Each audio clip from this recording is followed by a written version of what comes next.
Hey guys, welcome back to another video of Howtastic. Today in this video we're going to be reviewing the iPad 10.2 inch 7th generation which released in 2019. In this video we're going to be reviewing it and we're going to be answering questions like is it worth to buy, is it an iPad worth to buy? How useful is it? What are the specifications? Is it good for students? Is it good in general? And should you buy it? So we're going to be answering all of that in today's video. So let's start.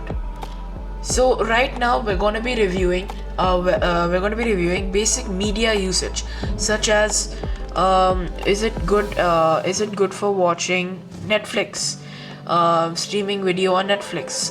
In my opinion, it does fine like a normal tablet. It's actually great. It's very seamless, and with Netflix has some additional iOS support, some features which work very well with iOS.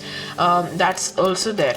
Now for watching the things like YouTube, for watching videos on YouTube, is it good?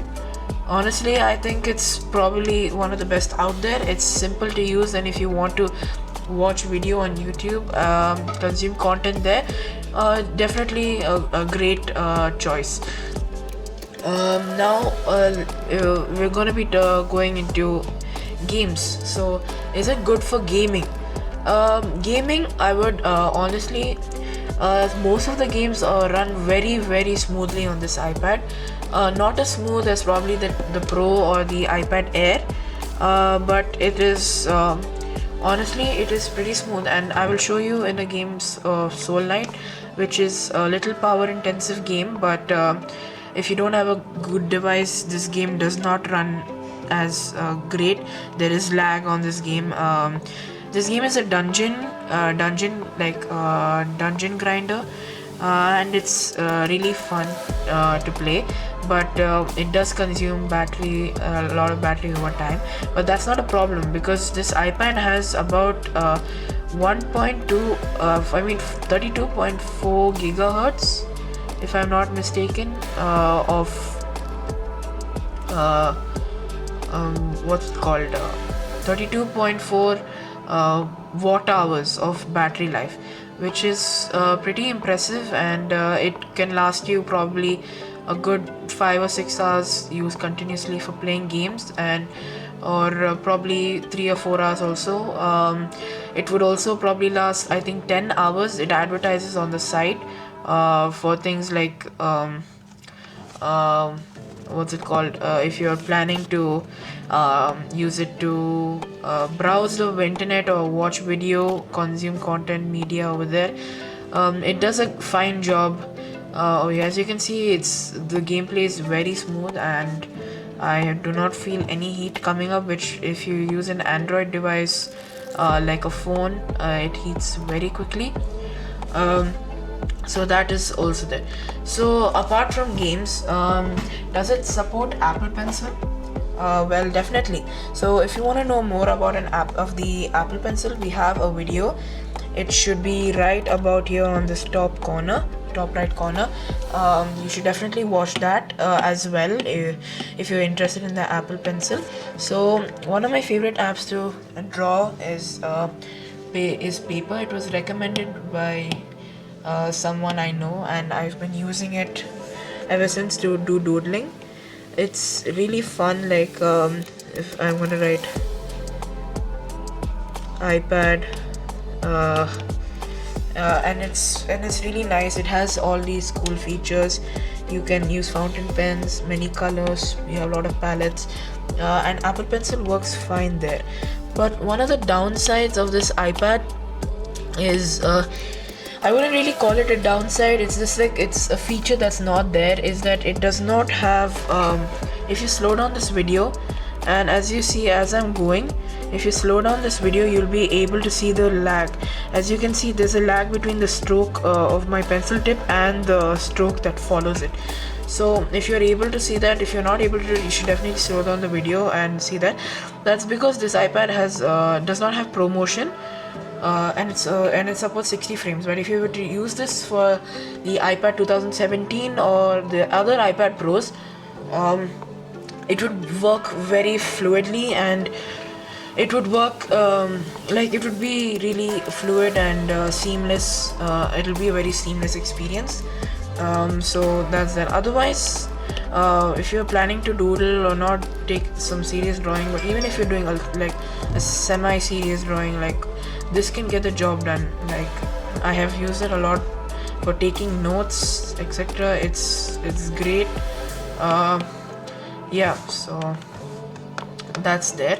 So another thing with one of the major differences with last year's 2018 6th generation iPad is that it has a larger screen. It's 10.2 inches.